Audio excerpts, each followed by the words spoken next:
Welcome to this week's edition of World Crisis Radio. This is Webster Tarpley reporting to you from Washington, D.C. Topic A is the rapidly escalating war danger regarding Iran. And remember, this is something new.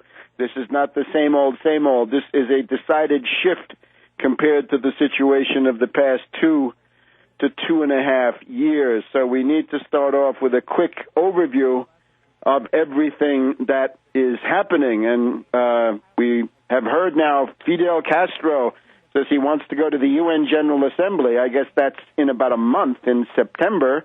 Sometime in September is when it usually begins, to warn of a looming nuclear war in the Middle East. You'll remember that he had said something to this effect in his longest television interview, that the U.S. was on a war course with Iran as well as with North Korea, the DPRK.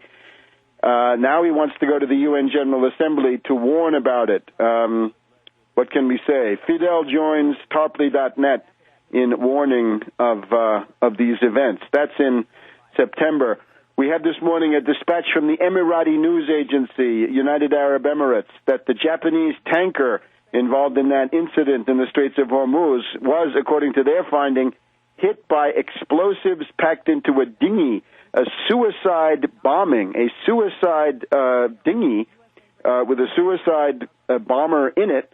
It's being claimed by the brigades of Abdullah Azam, and it has already driven up the oil price very considerably, which is already an included feature in this entire thing. Now, we don't know whether this UAE report is reliable. It may be real. It may be in the same category as the Chonan reports issued by the South Koreans. We're told that the Russian experts have disagreed with those findings, but it's not very high profile on their part. Anyway, the idea now that we've had a dress rehearsal for a false flag event in the Straits of Hormuz against a large Japanese oil tanker, quite typical. Ahmadinejad of Iran has made a speech in which he says that the country is developing a 3-stage rocket to put satellites into space, that they can go up to 1,000 kilometers out with the payloads that can be carried on this 3-stage rocket.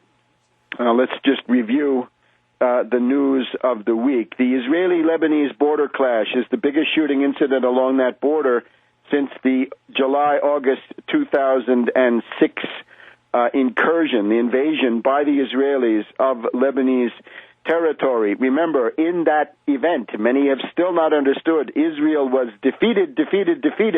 Their Merkava tank humiliated, their forces unable to advance, and a tremendous internal crisis has ensued in Israel as a result of that.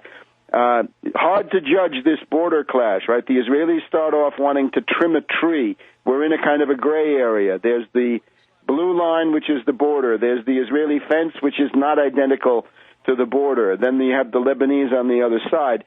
Just by looking at the losses, one Israeli lieutenant colonel killed and one Israeli major critically wounded, that doesn't look like something carefully planned by the Israelis. On the Lebanese side, 2 soldiers killed, 1 civilian journalist, part of a TV crew that was there.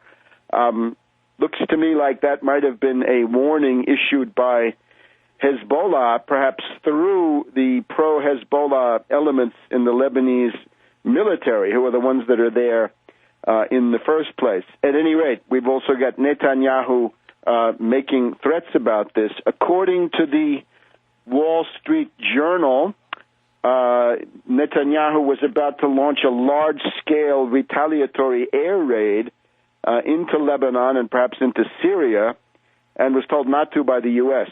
So the preparations for a larger conflagration go on, but again, you don't want to do that prematurely until your own plans are in effect. So Netanyahu has been told to cool it, but the momentum to war goes on.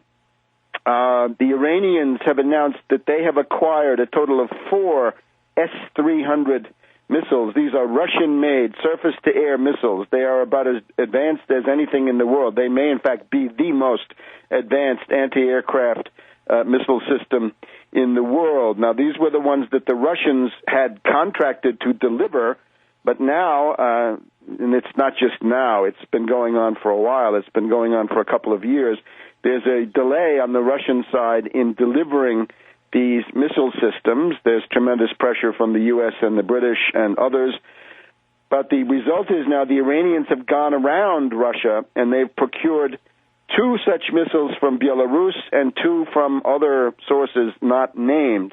Looks to me like that amounts to 2 batteries of S-300s. Now, these are powerful missiles. Each one of these missiles can shoot down more than one plane. They have some kind of a MIRV system on them. So that is serious. That means the price for aggression against Iran has just gone up.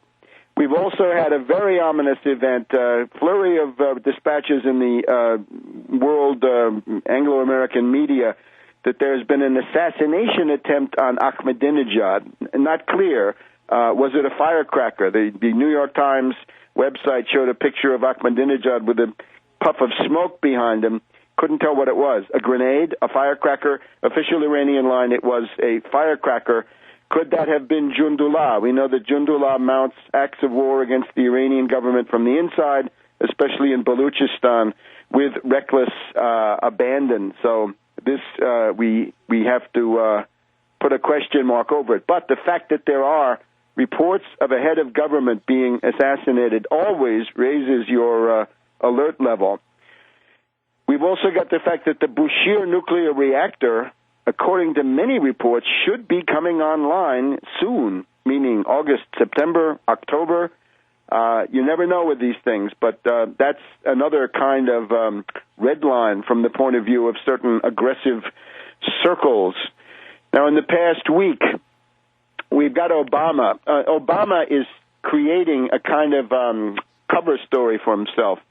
The idea is that on Wednesday, the National Security Council invited certain selected journalists, speaking tubes of the regime, stenographers, to come in and get a briefing from an unnamed NSC official. It turned out to be Obama, so he surprised them, and he says, we are putting before the Iranians a clear set of steps that we would consider sufficient to show that they are not pursuing nuclear weapons, confidence-building measures, to show that they're not building a bomb, a separate track for discussions. He wants discussions on what the Iranians can do for the U.S. in Afghanistan, restraining the Taliban, and so forth. We're now told that Obama sent 2 secret letters last year to Ayatollah Khamenei to try to open some kind of a deal. I would regard this by now as a disinformation screen for war preparations. This reminds me a little of the James Baker Tariq Aziz meeting in Geneva in the time of Operation Desert Shield, before Desert Shield turned into Desert Storm. We're told that Obama wants to do more of this stuff. Don't believe it. Remember, with Bush, it would have been bring it on and rocket rattling. In the case of Obama, all under deception. All the more so because Obama has now gotten back to this rhetoric of Bush, the all options on the table formulation. You remember once Bush said all options are on the table, and Putin in those days said take them off the table because they're insane. No such response forthcoming right now. Obama has said all options are on the table in May, and then Obama gave an interview to Israeli television news in July, where he repeated the all options are on the table formulation. Before this Obama NSC thing, this stunt occurred, we heard that the State Department was saying we refuse to get into any talks with Iran right now. So a stonewall, and I think they realized they went too far, and now they're trying to create the illusion of negotiations in front of the world. Back in a minute on World Crisis Radio.